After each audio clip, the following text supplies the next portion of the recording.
Улаанбаатар хотыг тойрсон 4 хайрхан байдаг. Тэгээ 4 хайрхандаа бол бид нар дөрүүлэнд нь аялал жуулчлалын маршрут, машин зогсоол шийдэж байгаа. Энэ жил бид нар Чингэлтэй хайрханыг шийдсэн. За эх жил Сонгон хайрхан, Баян зүрх хайрханыг шийднэ. За богдуулын энэ нам бол манай улаанбаатарчуудын явдаг үнэхээр маш том энэ явгаа аяллаа зам байж байгаа. Бид бүхэн бол ер нь байгалийн юм сайхан тогтцтой. Манай Богд хаан бол манай Улаанбаатар хотод ажил байдаг. Байгадаасаа бүтээгдсэн юм сайхан том парк гэдэг. Энийгээ бид их зөв загстай ашиглах хэрэгтэй гэж үзэж байгаа.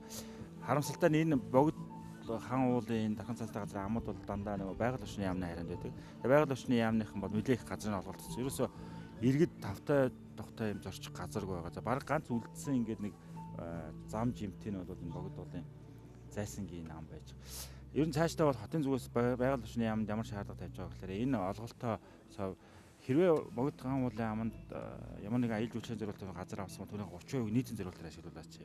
Туул голын иргэн дагуу газар авсан бол тэрнийхээ 30%-аас нийтийн зориулалтаар ашиглах хэрэгтэй гэсэн ийм шаардлагыг бол бид байгаль орчны яамд тавьж аж ахуйн нэгж төлөвлөлөө гэсэн бодол байгаа. Ирэх жил засгийн газар хурлаар оролцоод их хурлаар ороод эмгэгдэх юм бол туул сэлб голын дагуух тогтчлтын ажлыг бас нэлээд сайн юуны зээлийн хөрөнгөөр шийдэхээр ингэж л үзэж. Тэгэх юм бол Улаанбаатарчууд нэг сая 300 мянган амтай том хоттой байд бол иргэд сатган дараах сугаалах энэ очно гэсэн бүрдүүлэх юм гэж үзэж байгаа. Өнөөдөр манай хаан уул дүүргийн 11-р хороонд одоо аялал жуулчлалын маань одоо 1-р бүс болох одоо энэ зайсангийн яамд маань одоо 264 машины авто зогсоолын маань баригдаж одоо бүрэн ашиглалтанд орж байна. Энэ одоо зогсоол ашиглалтанд орсноор одоо өдөртөө 3000-аас 5000 иргэн энэ уул руу алхахдаг, агаар залхинд гардаг ийм аялал жуулчлалын маршрут байдаг. Энэ маршрутын дагуу одоо иргэд маань гарахт бол одоо авто зогсоолын хүндрэл маш хүнд байсан. Энийг одоо энэ жил бол нийслэлийн маань одоо нийслэлийн авто замын газар засаг даргын хүрээнд бол шийдэж сайхан авто зогсоолтой боллоо. Замын шинжилгээ 2.5 км замын явган замтаа, дугуйн замтаа болголоо.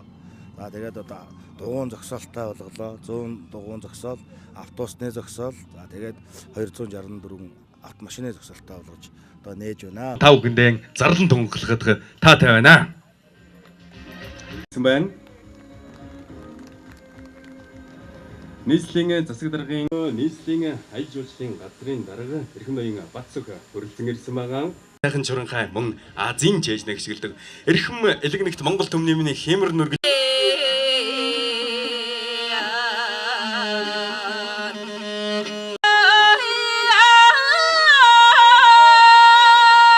гарахын тулд дахиад нэг цагийн төгжрэлтэй. Ингээд нөгөө нэг ууланд алдахж стрессээ тайлж 2017 оны төсөвдөр суулгаад өнөөдөр энэ ажланд биелэлээ олсонд одоо баяртай байна.